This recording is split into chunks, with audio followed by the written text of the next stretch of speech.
10 August পর্যন্ত HSC ও সমমানের সকল পরীক্ষা স্থগিত করা হয়েছে এবং 11 আগস্ট থেকে নতুন রুটিনে পরীক্ষা শুরু হবে। আন্তঃশিক্ষা বোর্ড সমন্বয় কমিটির পক্ষ থেকে কথা জানানো হয়েছে। এর আগে 3 ধাপে 1 আগস্ট পর্যন্ত 8টি পরীক্ষা স্থগিত করা হয়েছিল। সাধারণ শিক্ষার্থীদের নিরাপত্তা নিশ্চিত করতে পরীক্ষাগুলো স্থগিত করা হয় বলে জানানো হয়েছে। এখনও নতুন তারিখ নির্ধারণ না হলেও 11 আগস্টের পর স্থগিত হওয়া পরীক্ষাগুলো অনুষ্ঠিত হবে বলে জানিয়েছেন আন্তঃশিক্ষা বোর্ড সমন্বয় কমিটির সভাপতি।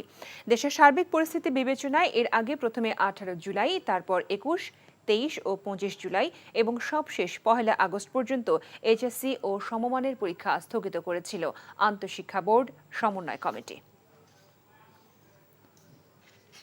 এখন জন্ম সনদ দিয়ে খোলো বিকাশ স্টুডেন্ট অ্যাকাউন্ট। নিজের বিকাশ নিজে কর।